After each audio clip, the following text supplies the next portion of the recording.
নমস্কার বন্ধুরা, আর জি কুকিং চ্যানেলে আপনাদের সবাইকে স্বাগত। আজকে নিয়ে হাজির হয়ে গেলাম নিরামিষ ফুলকপি আলুর তরকারি রেসিপি নিয়ে। তো চলুন শুরু করা যাক। আমি এখানে একটা ফুলকপি কেটে নিয়েছি, বেশ বড় বড় টুকরো করে ফুলগুলোকে কেটে নিয়েছি। আর এখানে নিয়েছি গরম জল, হাফ চামচ লবণ দিয়ে দিলাম। লবণটাকে জলের মধ্যে ভালো করে মিশিয়ে নেব। এরপরে ফুলকপিগুলো এই গরম জলের মধ্যে দিয়ে নাড়াচাড়া করে ভালো করে মিশিয়ে দিয়ে 10 মিনিট ভিজিয়ে রাখবো।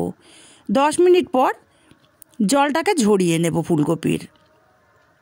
আর এইভাবে গরম জলে দেওয়ার দরুন ফুলকপির যে এক্সট্রা গন্ধ থাকে সেটা বেরিয়ে যাবে, আর ফুলকপির মধ্যে কোনো পোকা থাকলে বেরিয়ে যাবে।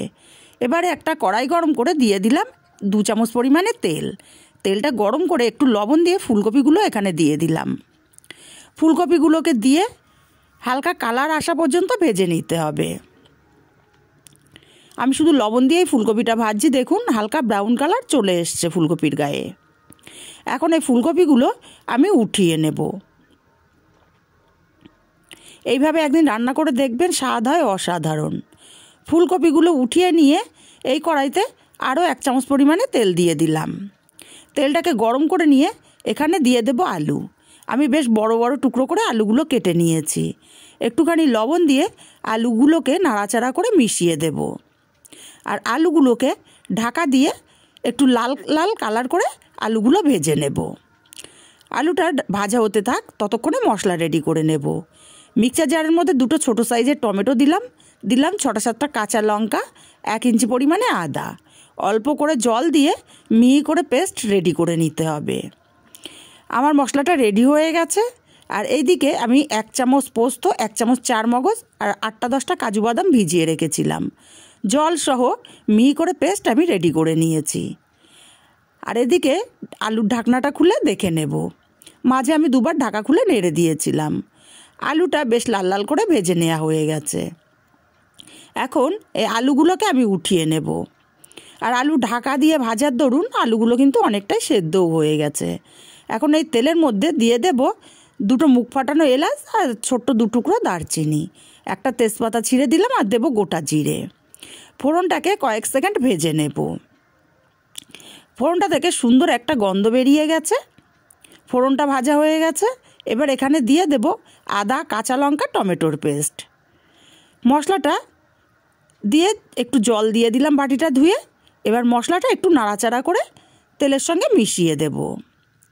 এবার এখানে দিয়ে দেব হাফ চামচ হলুদ গুঁড়ো, হাফ চামচ ঝাল লঙ্কার গুঁড়ো, হাফ চামচ দেবো জিরের গুঁড়ো, হাফ চামচ ধনে গুঁড়ো।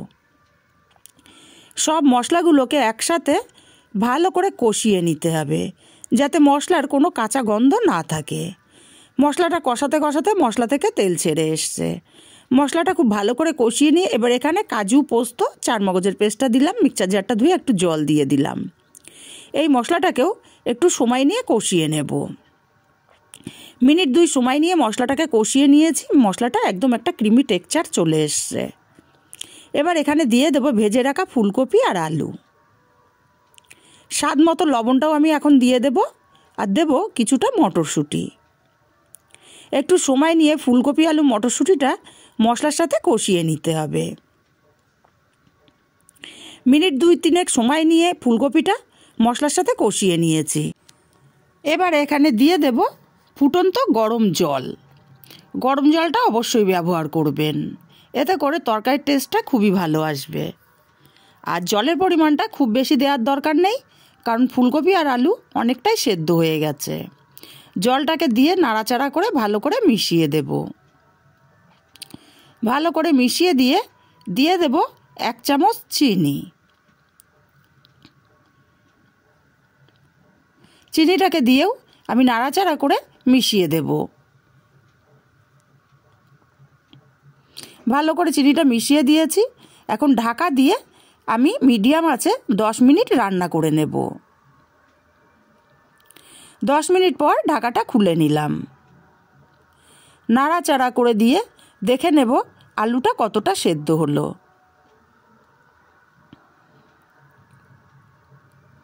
আলুটা আমার সুন্দর মতো সেদ্ধ হয়ে গেছে। এখন এখানে দিয়ে দেব খুবই সামান্য একটু ঘি, আর দেব খুবই সামান্য একটু গরম মশলার গুঁড়ো।